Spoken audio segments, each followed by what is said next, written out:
Welcome to First Unitarian Society of Minneapolis, the birthplace of Congregational Humanism. We carry on that tradition of free thought today, dedicated to promoting a free search for truth, meaning, and justice. Our web address is firstunitarian.org. I'm David Breeden, Senior Minister. Welcome.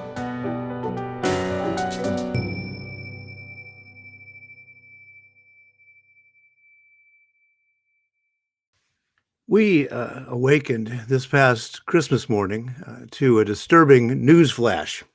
There had been an explosion in downtown Nashville, Tennessee. As the day went on, the story became more bizarre.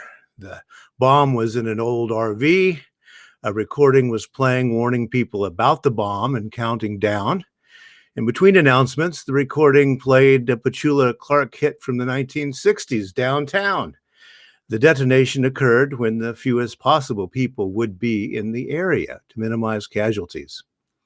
At the moment, investigators are not certain about the motives of the bomber. What we do know is that the bomb damaged an AT&T facility, perhaps because the bomber's father was employed by a precursor to AT&T. That's one possibility. And another is that the bomber was obsessed with conspiracy theories, one being the danger of 5G networks. Fear of cellular technology and Wi-Fi has been around for as long as those technologies have been around. Who can forget those prophecies of cooked cancerous brains when cell phones first came out? And as a new technology, the 5G is the latest suspect.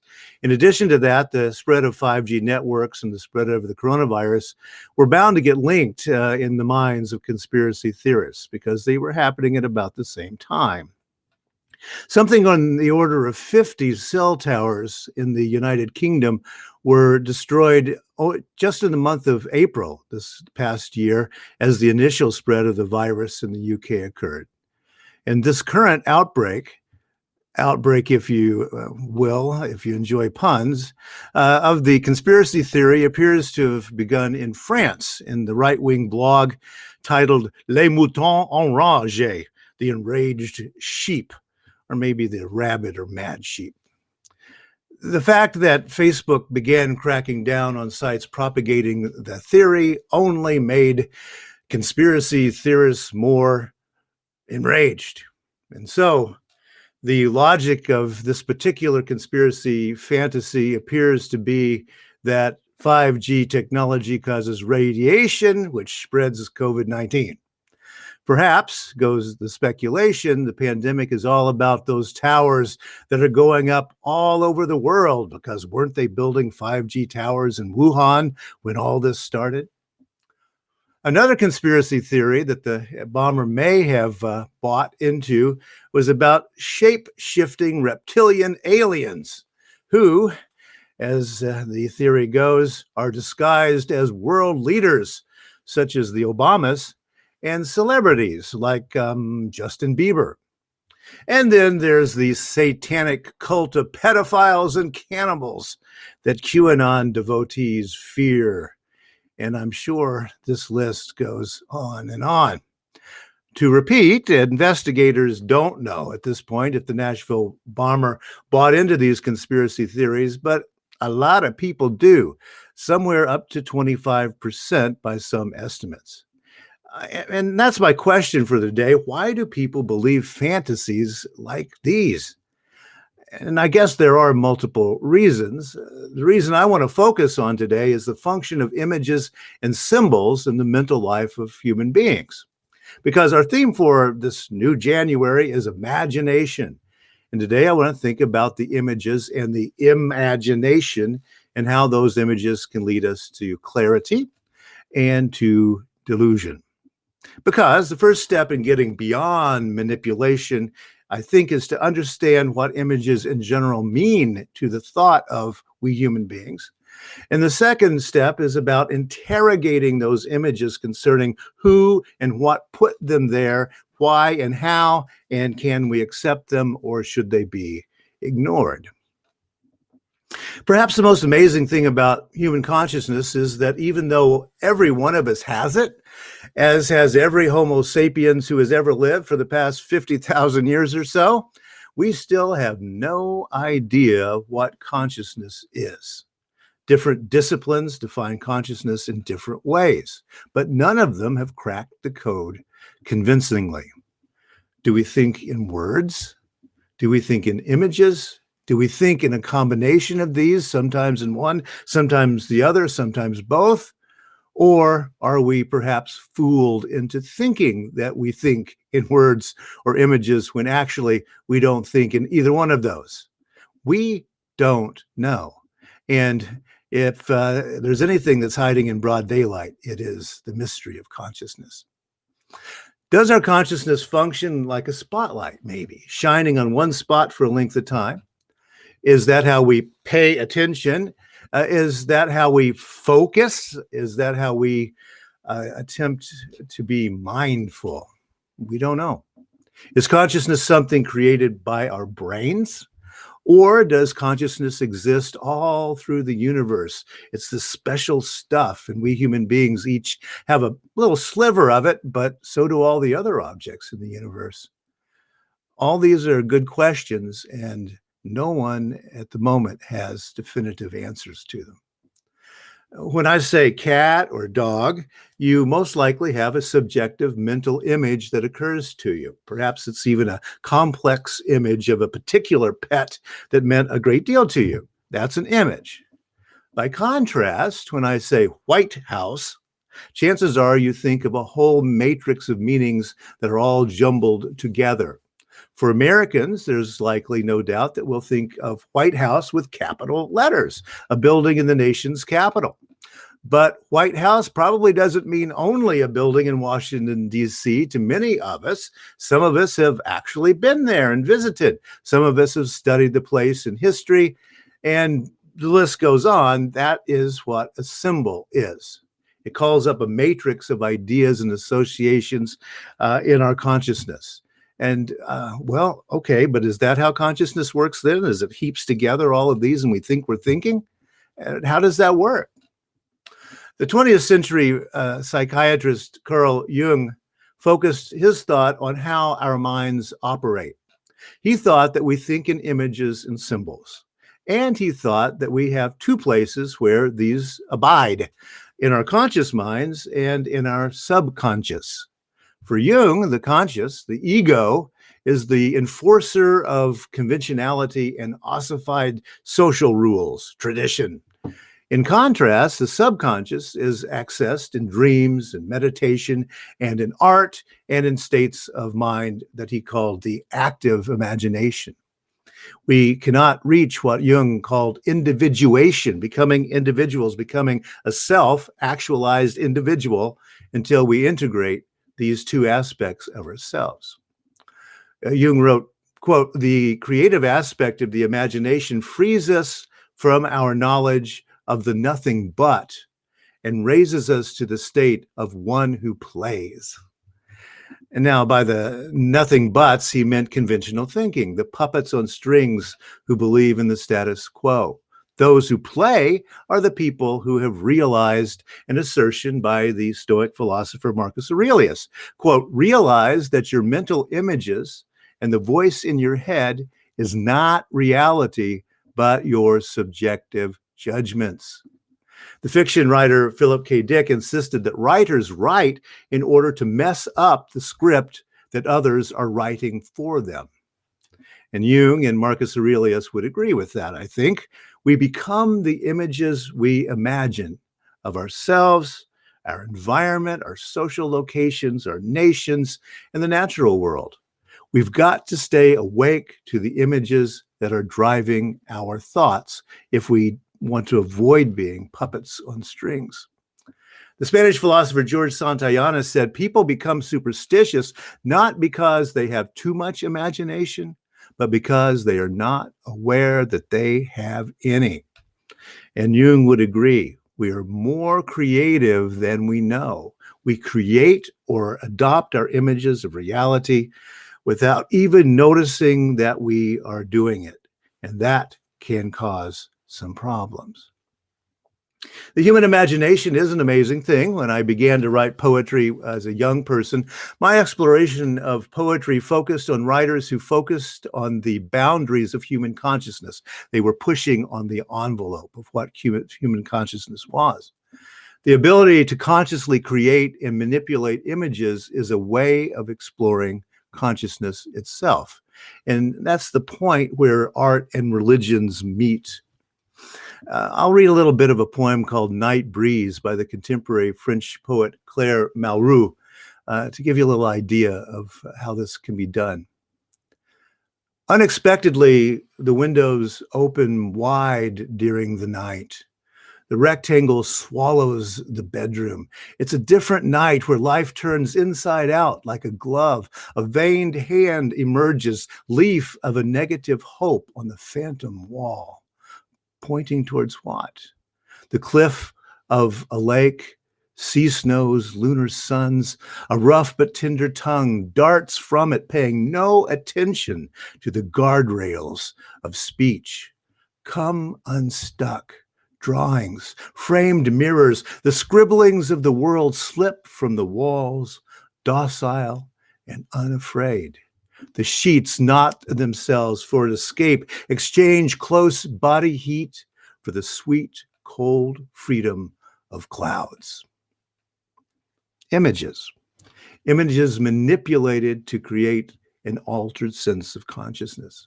Claire Malraux is the great tradition, continues that of the symboliste poets back in the 19th century, Baudelaire, Rimbaud, Mallarmé, and then the French surrealists of the 20th century.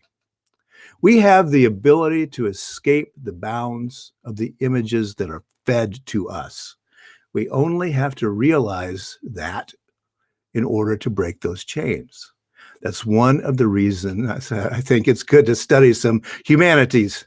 Each of us builds what in German is called a Weltbilder, a worldview or world pictures that add up these images to some kind of a symbol of reality. We heap those images together until we have created our realities.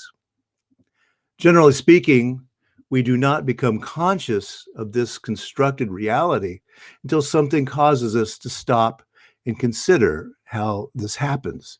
It might be a jolt of serious illness or serious loss, or maybe it just develops out of a curious mind.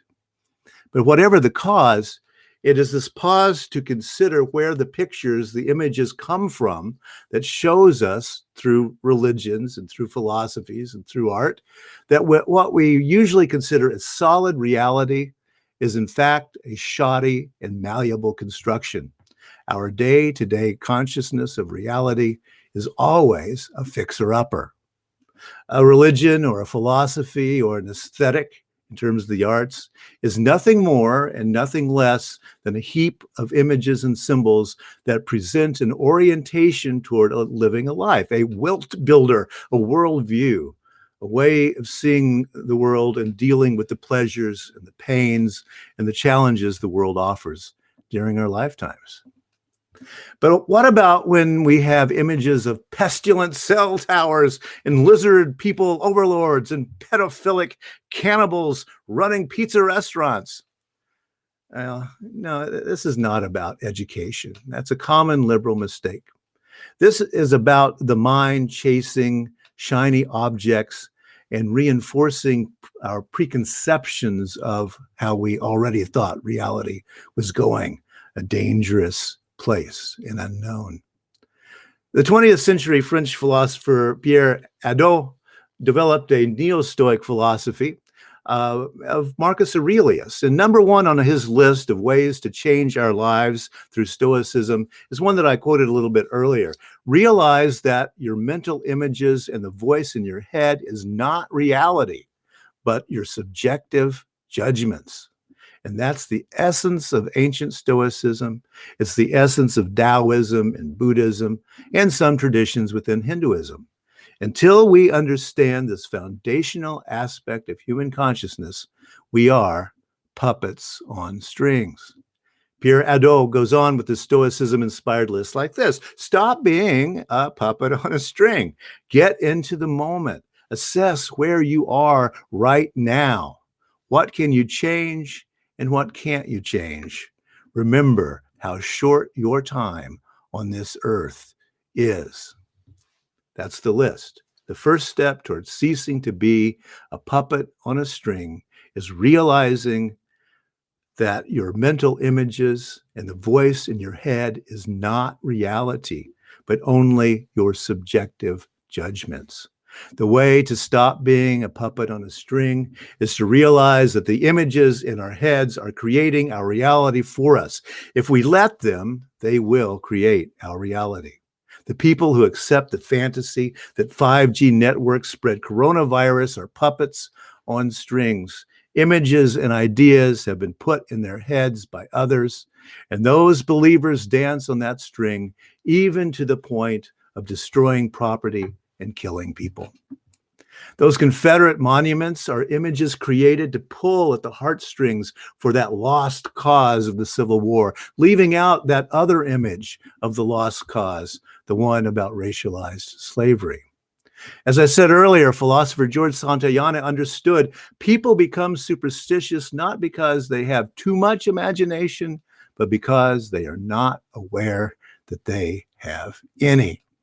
The believers in conspiracy theories just can't see that they've been fed juicy images designed to create their subservience to fantasy.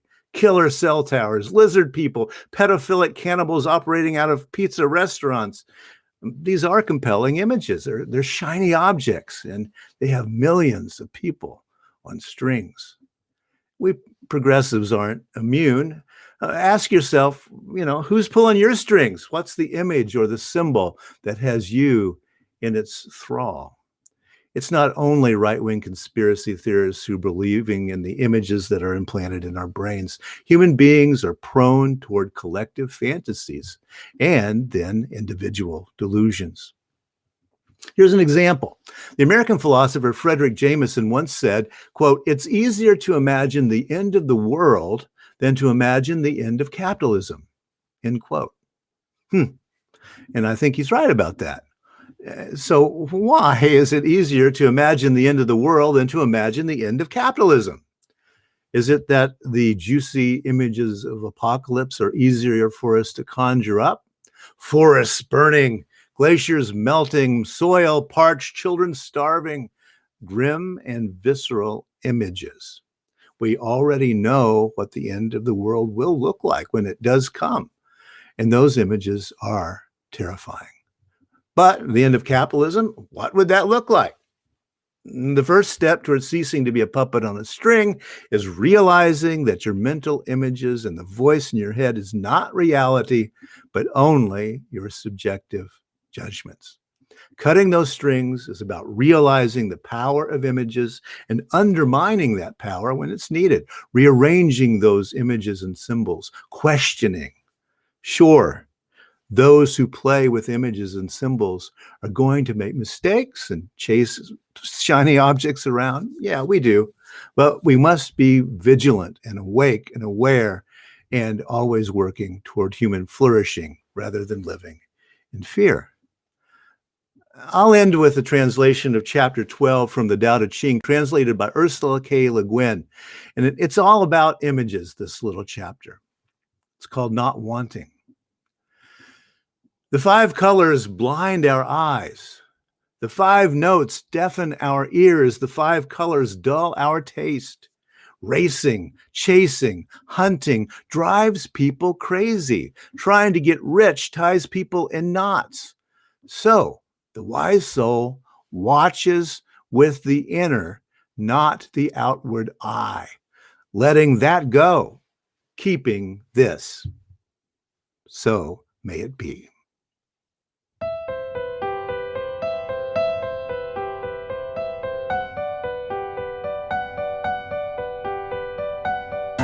Thanks for listening. You can find much more about humanism and what's happening at First Unitarian Society in Minneapolis by visiting our website at firstunitarian.org.